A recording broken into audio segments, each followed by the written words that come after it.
Halo semua, selamat datang di Durjana Podcast, podcast audio visual, and let's go to story.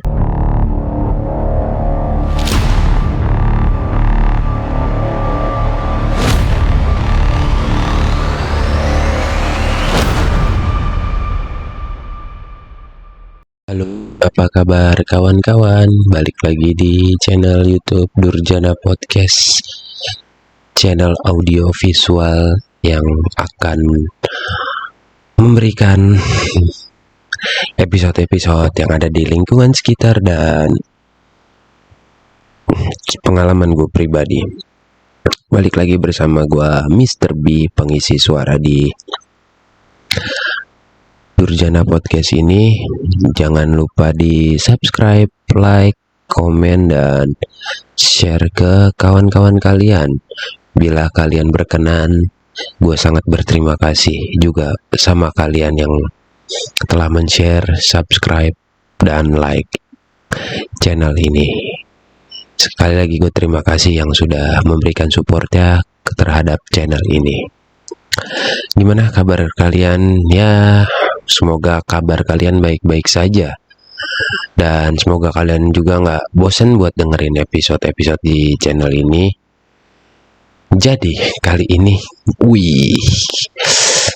gimana ya, pembahasan kali ini agak berat. Gua mencoba mengangkat tema cancel culture. Ya, gua beberapa belakangan ini lagi baca-baca tentang cancel, apa itu cancel culture, apa ini berkaitan dengan episode sebelumnya, yaitu netizen yang suka meng-cancel culture orang, salah satu public figure mungkin bisa gue bilang. Dan sebelum kita masuk ke yang contoh-contoh berat ya, dan apa itu yang kalian tuh tahu nggak sih apa yang dimaksud dengan kayak apa yang dimaksud dari cancel culture tersebut? Cancel culture itu adalah istilahnya sama aja dengan boykot, di mana orang-orang yang punya pengaruh bisa aja nih tiba-tiba di cancel atau ditolak karena dianggap ya udah nggak sejalan lagi dengan keinginan masyarakat. Biasanya nih cancel culture tuh digaungkan atau disuarakan melalui media sosial dengan mengajukan petisi. Balik lagi sih emang dengan pengaruh netizen yang mulai aneh menggunakan media sosial menurut gua. Dan biasanya sih cancel culture tuh bermunculan ketika ada seseorang dari kalangan public figure melakukan suatu kesalahan. Terus masyarakat banyak yang tahu dan mereka dilarang tampil lagi di hadapan publik. Bahkan nggak cuman mereka dilarang tampil, tapi karya mereka pun ditolak. Itu pun kalau suatu kesalahan mereka menjadi besar, atau istilah sekarang menjadi viral lah. Biasanya kalau salah satu orang ininya udah viral tuh, biasanya masyarakat langsung tuh kayak seseorang ini langsung kena cancel culture aja dari masyarakat. Ya gue juga nggak tahu sih kenapa, cuman kayak lu langsung cancel orang itu biasanya ada imbasnya sih, gue nggak tahu ya. Dan sedikit gue kasih informasi buat lu semua. Budaya cancel culture ini atau boykot ini tuh muncul pertama kali di tahun 2017. Gue nggak tahu di mana, coba cari aja di Google. Cuman budaya cancel culture ini emang pertama kali muncul di tahun 2017, dan gua nggak tahu siapa yang pertama kali kena cancel culture di tahun tersebut. Jadi kalau ada yang tahu silakan di komen bila ada yang tahu ya. Dan kita lanjut lagi. Efek apa sih yang diterima dari cancel culture ini? Efeknya yang diterima oleh seseorang adalah sangat parah. Ya, lo semua mungkin tahu siapa-siapa aja di negara ini yang sempat kena cancel culture. Imbasnya tuh orang yang terkena cancel culture ini tuh ya balik lagi tadi, kayak bisa nggak tampil lagi, pembatalan kontrak kerja, hingga sampai pembatalan dengan brand-brand yang sudah ingin bekerja sama dari dia. Ya itulah mungkin dari cancel culture ini. Cuman yang bisa gue lihat dari cancel culture ini sih, dengan gampangnya orang-orang tuh kayak berbondong-bondong memberikan ujaran yang tidak baik dan suka seenaknya aja jempol mereka di media sosial. Bahkan bahkan korban dari cancel culture ini bisa aja terkena mental, dan paling parahnya adalah sampai bunuh diri. Wow, gila juga ya netizen ini kalau ngebully salah satu public figure. Ya menurut gue sih cancel culture ini sih sedikit toksik dan goblok aja sih. Sampai berulang-ulang kali gue ngomong goblok.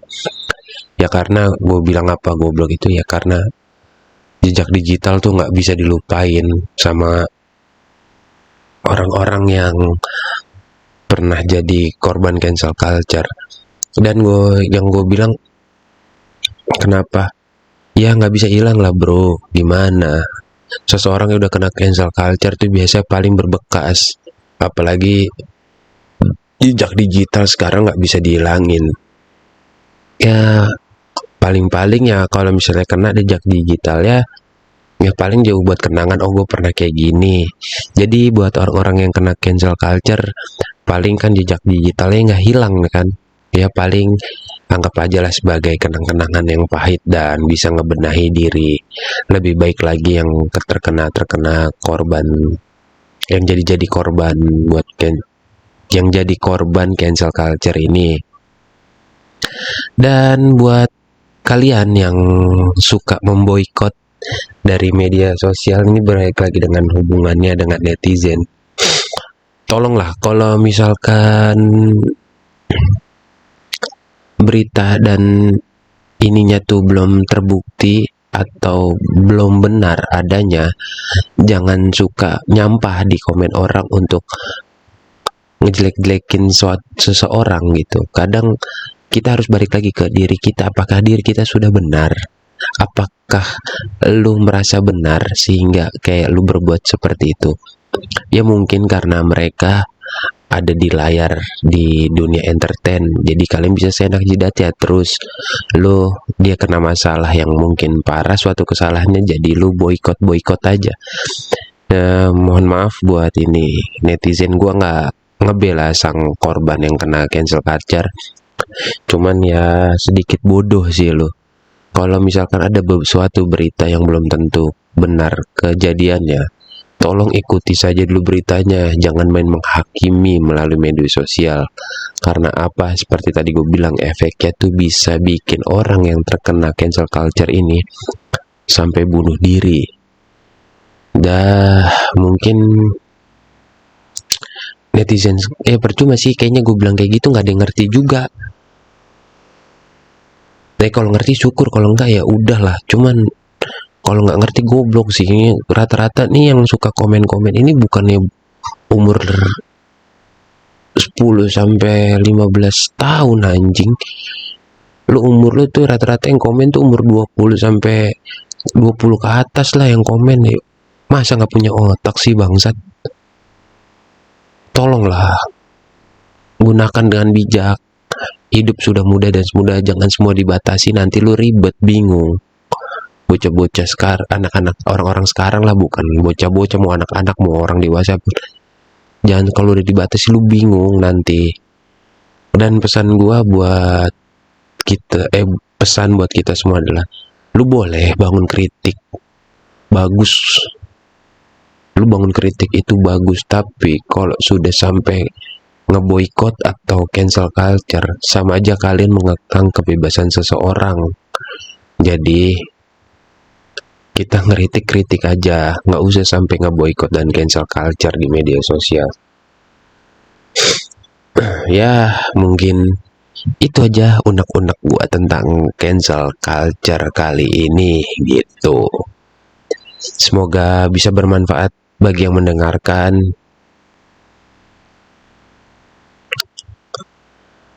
Gua Mr. B cukup sampai di sini aja episode kali ini. Sampai jumpa di episode berikutnya. Oh ya, gue juga mau pesan buat yang denger ini, kalau ada yang merasa paling bener, mending gak usah denger ya. Soalnya ini kita sharing buat balik lagi ke diri gue juga, buat diri lu apakah ini benar atau tidak gitu. Tapi satu yang paling penting, jangan lupa di subscribe, like, komen, dan share ke kawan-kawan kalian. Sampai jumpa di episode selanjutnya. Bye bye.